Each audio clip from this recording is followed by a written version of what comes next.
Pinatawag ko kayong lahat para ipakita sa inyo ang mga ISO best practices upang ang lahat sa atin ay maging aware dito at mapanatili ito sa ating kumpanya. May tanong ko lang, meron ba sa inyo ang may alam sa ISO best practices? Ako sir, may konti po akong alam about that. Din po sir, pero hindi ko pa alam kung tama po ba yung kaalaman ko ukol sa ISO best practices. Sir, ako naman po wala talaga. Ako rin po sir, wala po. Okay, dahil dyan, isa-isa ko itong i-discuss sa inyo. Buti na lang naganda ako ng mga video.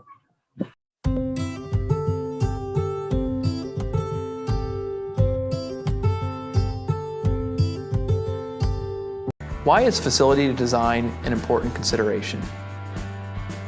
So in today's evolving multi-channel, omni-channel world, it's ever more important that our clients are able to service their customers and service their market in a variety of different ways. And being able to do that is critically important that you have the right distribution network as well as the right distribution center designs in place to ensure a reactive response to changing customer needs. Additionally, our customers rely upon us for both an art and a science that's applied to designing the distribution centers. Can you help me understand the art and science of facility design? When designing a distribution center, it's important to consider both the art and science that needs to be applied to design a distribution center that meets both the customer needs as well as enables the growth of the business. The art part really comes in understanding our client's business, understanding the unique market they service, the unique aspects of their business, the unique requirements of their customers, as well as how their business is changing, how it's growing, and how it's being affected by competitive forces. There's no real science that you can apply to that. It's about asking the right questions of our clients. The science comes in understanding the common threads that run through all distribution channels and leveraging a building block approach to design facilities according to those common threads, as well as the understanding of our client's business.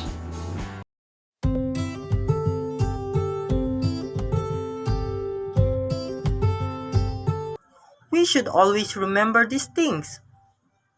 First one, take a proactive approach to maintenance. What is taking a proactive approach to maintenance?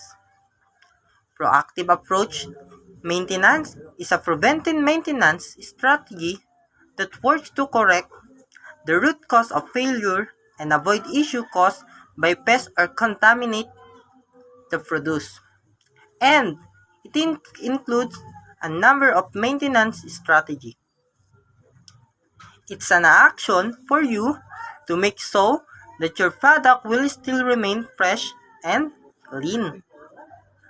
An example might be the food and medicine that can preserve for a month, like this Hansel biscuit. It should be placed where the sun is not directly to it. It should be checked daily so that you may take action immediately on what is the problem and also in this medicine. BioFlow. It should be placed on a clean and cold place, not on hot place, because it can be possibly damaged and no more be effective. That's why taking proactive maintenance is very important in every product you sell, so that your customer will always come in and out to your store or company.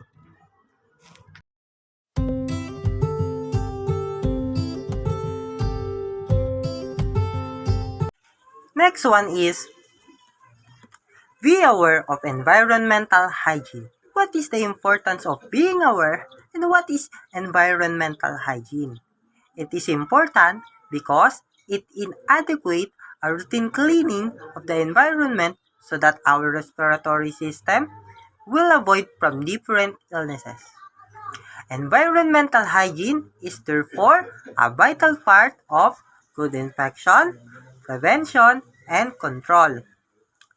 To maintain the cleanliness of your environment, treat it as your own body. Care about it on how you care about yourself. Maintaining hygiene practices reduces the spread of illnesses and risk of medical condition caused by not taking care of yourself. It also increases self-confidence and positively impacts to your customer.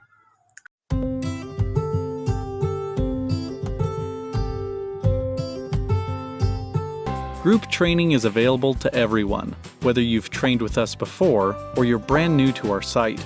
With our My Group Purchases system, training your employees will be cheaper and easier to manage than ever before. You won't have to reimburse employees for training, rummage through piles of paperwork, or maintain spreadsheets to ensure your employees are up to date on their food safety training. We'll do all of the heavy lifting for you. It all starts with vouchers. A voucher is a code that your employees can redeem for a prepaid food safety course. You can buy vouchers for any of the online training courses we offer. That includes food handler training, food manager training and certification exam, responsible alcohol service training, and food allergen awareness training. Each voucher is good for one course. We track all your vouchers for you, from the time it's redeemed by an employee to the moment they pass their test and get their certificate. You'll always know how many unused vouchers you have and who has completed their training. We'll even store copies of your employees' certificates on your account, so you can pull them up anytime you need them. Vouchers never expire, so you can stock up and assign them to new employees as needed, days, weeks, or even years after they were first purchased. Save yourself some time and effort, and choose State Food.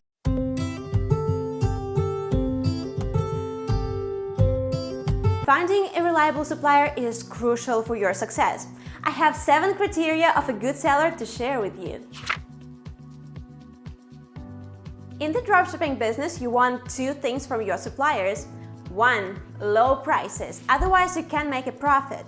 2. Credibility, which guarantees high-quality goods and timely delivery. Finding the cheapest supplier is easy. Just compare different sellers on AliExpress.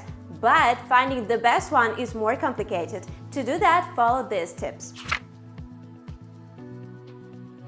Each seller on AliExpress has an individual rating. Find the product you like and click on the Store Home tab. It will take you to the seller's store. There you can see the percentage of positive feedback. That's the rating you're looking for. Rating is your most important indicator. As a rule, if it's lower than 95%, you'd better find another seller. If you use our plugin, you can also check our rating system. It takes into account more indicators than the standard rating on AliExpress. You can see a seller's rating when using AliDropship extension in Google Chrome. It also shows you a lot of useful information on particular products. Follow the link in the description to watch a detailed video on how the extension works. High ratings are good and all, and short-term success is one thing, but it's another thing to keep up with the expectations of your customers. The longer sellers has been around, the more you can trust their rating. This one has been on AliExpress for 8 years, which is definitely a good sign. AliExpress rewards its most reliable and successful sellers with a special designation, Top Brand. If a seller has it, then it's another score for the seller. If someone says they have positive feedback from 90% of their clients, it sounds great, right? But what if they had only 10 customers? This store has 3,000 followers, which is enough to take its rating seriously.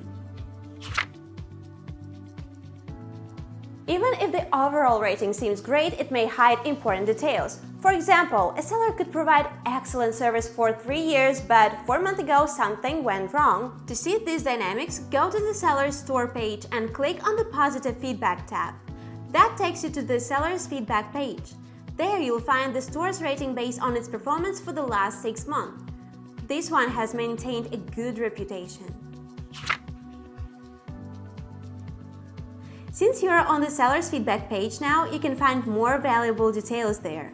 Check out the store's feedback history to know how many products it sold in the past 1, 3, and 6 months.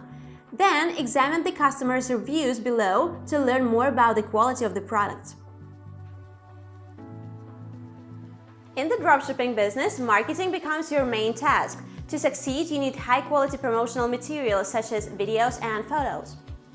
In most cases, you'll have to take them from the original stores on AliExpress. Make sure the sellers provides high-quality visual materials. It's also great if there are videos available. If a given store on AliExpress has passed all 7 tests, consider it a good potential supplier, one that is most likely safe to work with. I'd also like to tell you about one more thing you may find useful. If your store is built on AliDropship plugin, download and install My Suppliers add-on. It's quite affordable and it will make your store management much easier. It will show you how many suppliers you work with, how many products you imported from each of them, and how many products you sold per supplier. You will also see how much profit each of your suppliers bring you so that you can choose only the best ones.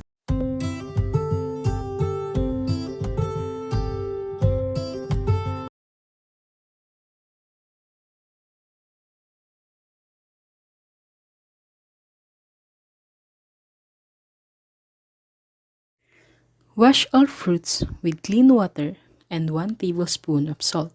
Let them soak for a couple of minutes, then rinse with cold, clean water.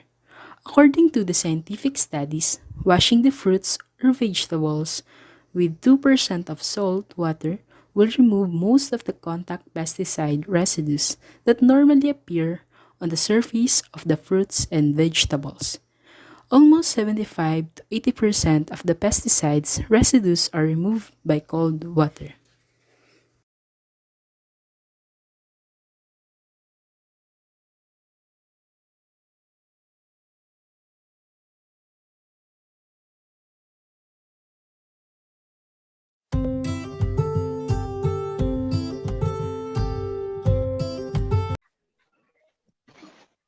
Good morning, everyone. Good Morning, morning, ma'am. ma'am. So today I called you to a meeting because I heard a lot of bad feedbacks in our product from our customer. But I need you to be more focused on performing a quality audit. We need to determine any weak spots and inaccuracies that we may have overlooked in a planning and production stage. More than anyone, you should be the one to know the areas you need to improve on. Okay, ma'am. I will more focus on that. The truth, I need you to outsource what needs to be outsourced. You know that ensuring the consistency of products and services would require to us more focus on its research and development. As business gets bigger, administrative tasks can get in the way. Outsourcing functions such as customer support, accounting, appointment setting can be helpful in the long run. Yes, ma'am, noted. Okay. Companies that fails to maintain and improve the quality of their products and services fall behind. In a world that constantly innovates, you have to make sure that our product consistently meet the ever-changing demand of our customers. By the way, Detlus, would you please give me the past records of our deliveries so I can make assessment? Yes, ma'am, I love to. Okay, just pass it tomorrow morning and you're all get back to work. Thank you. Thank you, ma'am. Thank you, ma'am.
Hygiene refers to the cleanliness of a hospitality establishment and includes personal and environmental hygiene.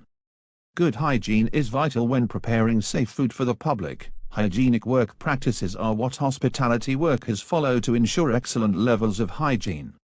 Some examples include hand washing, personal grooming and cleaning and sanitizing. Consequences of poor hygienic work practices for the customer, your colleagues and the workplace include food poisoning, low quality food, fines and closure for the business. Hygienic work practices have different purposes, depending on the department and job role of the worker. For example, a chef will follow different practices compared to a cleaner. Remember, whatever department you work in, hand washing is the most important practice when ensuring the safety of food and avoiding food poisoning, and must be done regularly. See you in class for further investigation into hygienic work practices. MrLightfoot.com. Get ahead.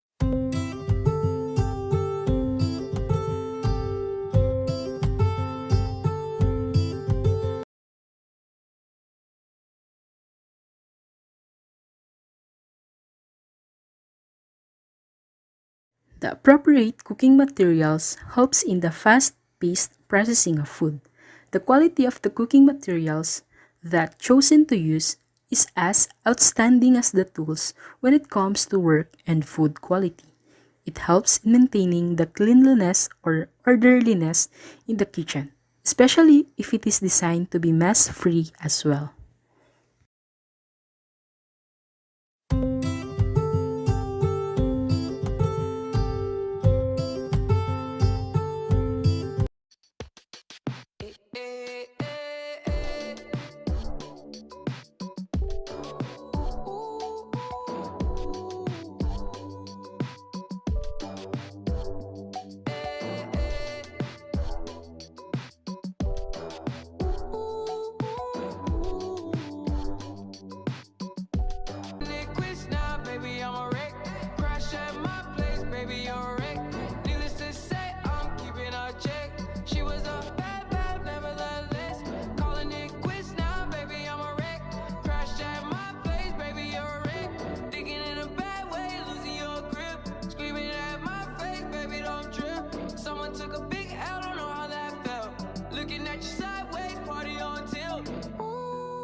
Certain things you just can't refuse. She wanna ride me like a cruise, and I'm not trying to lose. Then you're left in the dust, unless I stuck by you. You're a sunflower.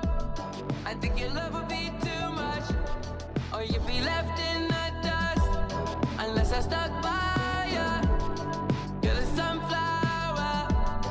You're the sunflower. Every time I'm leaving on you, you don't make it easy, no. Wish I could be there for you. Give me a reason to. Every time I'm walking out, I can hear you telling me to turn around. Fighting for my trust and you won't back down. Even if we gotta risk it all right now. I know you're scared of the unknown. You don't wanna be alone. I know I always come and go, but it's out of my control.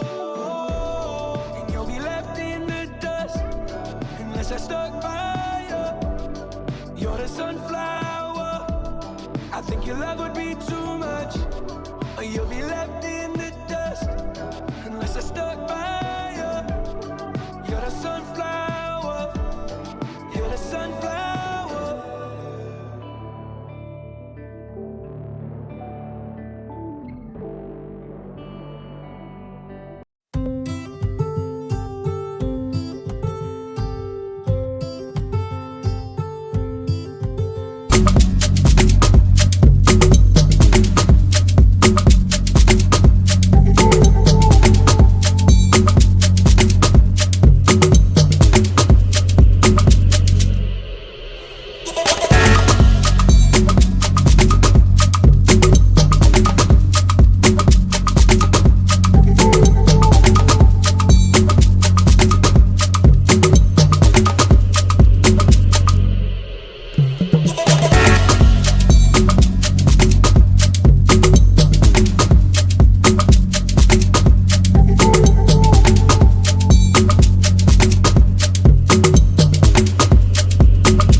all eat a lot of food every day.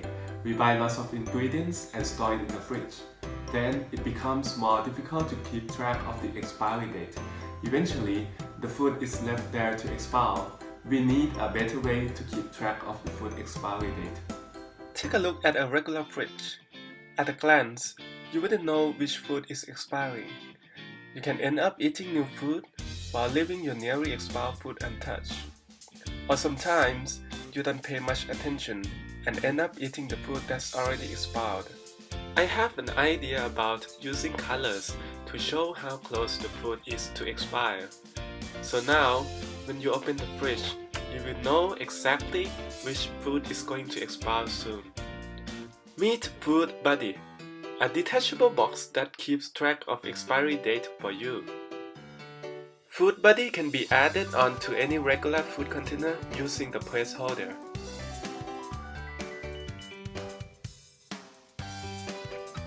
When you get the food, simply enter the number of days to expire. The box will light up in different colors depending on the number of remaining days. If the food has more than 7 days left, the color is white. If it's less than 7 days left, the color turns yellow. If it's less than 3 days left, the color is orange. And on the last day, the color is red. After the food expired, the color turns purple to let you know not to eat it. Food Buddy also turns itself on and off automatically when you open and close the fridge. It uses photoresistor to detect the surrounding light. If there is an external light, the box turns on. If there is no external light, the box turns off. When you need to clean the food container, simply detach Food Buddy from the food container. In the future, I would like to shrink the size of Food Buddy so that it takes up less space in the fridge and be able to attach to smaller containers.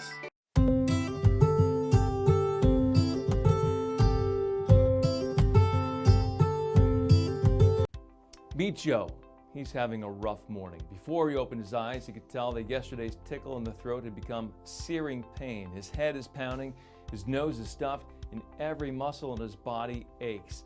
He thinks he has a fever and is worried it might be the flu, but Joe is a dedicated employee, so he decides to tough it out and head to the office anyway.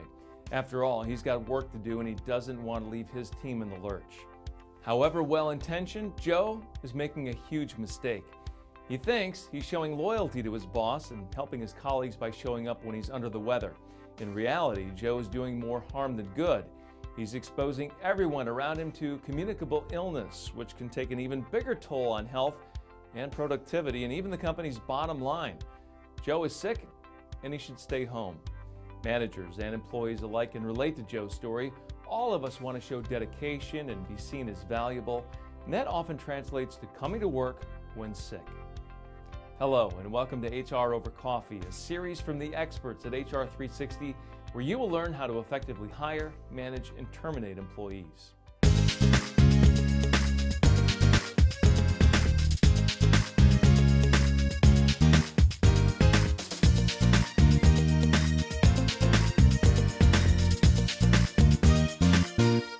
But when it comes to the workplace, the office environment is the ideal conduit for germs to spread, even when only a single person is sick.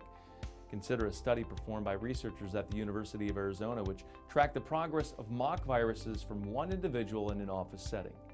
The results of that study showed that in just 4 hours of routine office activity, half of all commonly touched surfaces and half of employees were infected with at least one of the viruses. The study noted that germ hotspots included places like doorknobs, copy machine buttons, desktops, tabletops, telephones, and spots in the break room such as the office refrigerator and coffee pot handle. Happily, with simple interventions, the risk of infection dropped to below 10%. These interventions included providing employees with tissues, disinfecting wipes, and a bottle of hand sanitizer, as well as encouraging them to wash their hands before eating lunch and after meeting with a large number of people. The researchers also emphasized the importance of employees staying home while sick to prevent introducing germs into the office in the first place. These recommendations echo the Centers for Disease Control and Prevention guidelines for preventing the spread of disease such as influenza, RSV, whooping cough, and other communicable infections. Best health practices include avoiding contact with sick people, staying home when sick, and encouraging employees to do so, covering coughs and sneezes, proper hand washing hygiene, and disinfecting common surfaces. As an employer or manager, you play an important role in encouraging your employees to adhere to these guidelines. You can reinforce good habits by prominently posting the CDC guidelines in common areas, providing supplies such as tissues, disinfecting wipes, and hand sanitizer, and even offering free or low-cost flu shots for those employees who wish to get vaccinated. Finally, encourage sick employees to remain at home until they're symptom-free for at least 24 hours. To that final point, keep in mind that many states and cities may require employers to provide a certain amount of sick leave, either with or without pay, to their employees. Be sure that your policy complies with any applicable state or federal laws and is clear in specifying the eligibility rules, whether sick leave is paid or not, how many days are provided each year, and any carryover provisions. Regardless of what is required and what you decide with your sick leave policy, you should include the policy in your employee handbook if you distribute one. Thank you for joining us today for HR Over Coffee. In closing, remember that it may be tempting to allow a sick employee to come to work in the name of productivity, but an outbreak of influenza or other communicable disease can thwart the productivity of your entire workforce for days, even weeks, and that is a cost no business can afford.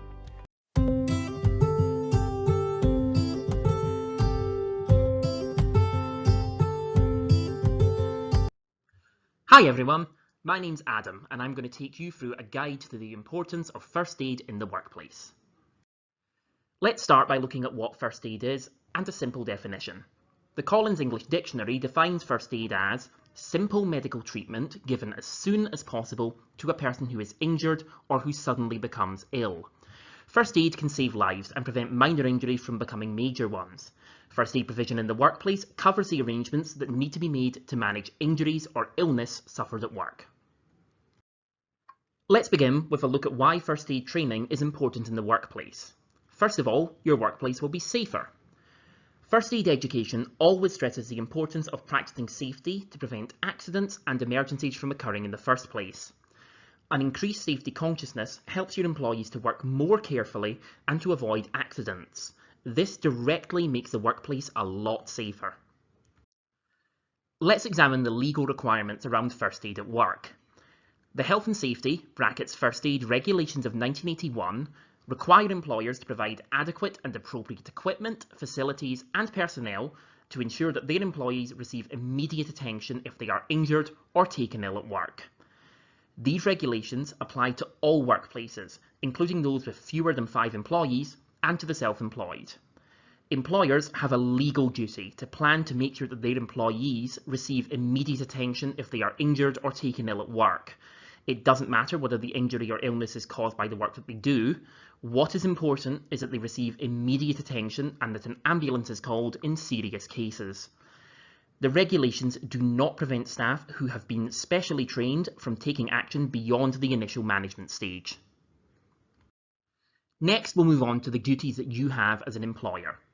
You must make appropriate first aid arrangements for your workplace. To do this, you must undertake a first aid needs assessment. This should consider the circumstances of your workplace, workforce, and the hazards and risks that may be present. You need to consider the following. First of all, your workplace. The kinds of things you need to consider include: do you occupy more than one building? Do you have appropriate first aid equipment in all buildings? Do any employees work alone? Do members of the public visit your premises? And are there parts of your workforce with different levels of risk? For example, warehouse staff. Next, move on to the workforce. When thinking about first aid and your employees, think about specific risks in different roles, whether or not dangerous machinery or hazardous materials are used, the frequency of accidents in the workplace, whether you have any inexperienced staff, and whether you have employees with disabilities or specific health issues, and when there are times that first aiders may be absent. The findings of your needs assessment should indicate the level of first aid equipment, facilities and personnel that are required. As a minimum, you should have a suitably stocked first aid kit, an appointed person to take charge of first aid arrangements, and information for all employees giving details of first aid arrangements. Where your needs assessment identifies workplace or workforce issues or more significant health and safety risks, you are likely to need a sufficient number of appropriately trained first aiders and may need to arrange additional equipment and facilities. Next, let's take a look at the first aid kit itself. The contents will depend on the type of work that's being done. For example, where work activities involve low hazards, a minimum stock of first aid items might be a leaflet that gives general guidance on first aid, individually wrapped sterile plasters in assorted sizes which can be hypoallergenic if necessary, sterile eye pads, individually wrapped triangular bandages, preferably sterile, safety pins, a variety of sterile, individually wrapped, unmedicated wound dressings, and disposable gloves. Finally, let's take a look at the process for choosing an appointed person or first aider. All organisations need to appoint someone to take charge of first aid arrangements in the workplace. Your needs assessment will determine if this needs to be an appointed person or a first aider. If you're wondering about the difference between an appointed person or a first aider, an appointed person is nominated to take charge of first aid arrangements, such as looking after the first aid kit and calling an ambulance in an emergency. A first aider is qualified to give first aid treatment in the event of an injury or illness. Whether your needs assessment identifies that you need an appointed person or first aider, there are similar questions you should ask yourself when choosing someone to fulfill those roles. Firstly, willingness. Is this something the person can enjoy and take pride in? The personality. Are they calm and confident enough to cope in an emergency? Reliability. Will they be available and easily reachable in a crisis? And ability. Are they physically able to carry out the procedures? Whoever you choose, you must ensure that they have the time, authority and support to undertake their duties. Here at Citation, we offer First Aid at Work training with a one-day course that offers practical and theoretical training in basic life-saving first aid. At the end of the course, your employees will be trained to act as emergency first aiders in their workplace. Okay, that's it. Pero bago ang lahat, gusto ko lang malaman if may natutunan kayo sa mga video na present ko. Yes, sir. Yes, sir. Yes, sir. Yes, sir. Yes, sir. Kung ganon, pwede nyo bang i-share kung ano ang mga natutunan nyo? Yes, sir. Doon po sa ensure personal hygiene is met, gaya po ng nalalaman natin, napakalaga po ng kalinisan sa isang food business, regardless po doon sa kung masarap yung pagkain or creative yung pagkakagawa or magandang service yung employee kay customer. Mas gugustuhin pa rin ni customer na kumain doon sa makasisiguro siya na malinis yung pagkain at pasilidad po. Ako naman po, sir, put measures in place control test. Kasi nga po, sir, once na sa isang lutuan po ng isang small business, makakaroon po ito ng mga insekto, mga daga, ipis. So, kailangan po natin yung pakayan para magkaroon po ng mga malinis na ihahatid sa mga customer po natin. Ako naman po, sir, efficient expiration date tracking. Because expiration date tracking can track lot numbers, expiry dates, and best before dates automatically. This prevents expired goods from getting shipped by mistake. Additionally, it helps food businesses remain compliant with safety regulations. Sa akin naman po, sir, sa get and use appropriate tools, equipment, and materials for cooking. Kinakailangan po na gumamit tayo ng mga angkop na kagamitan na para sa ganun mas mapabilis at mapadali yung pagtatrabaho sa kusina. That's good. Sana ay may apply natin ito sa ating kumpanya. Kayo ang katulong ko para dito. Yes, sir. Gagawin po namin lahat para may sakatuparan ng lahat ng ito. Good to hear. Siguro dito na natin iyan ang meeting. Maraming salamat sa inyo. Thank you din po, sir. Thank you po, sir.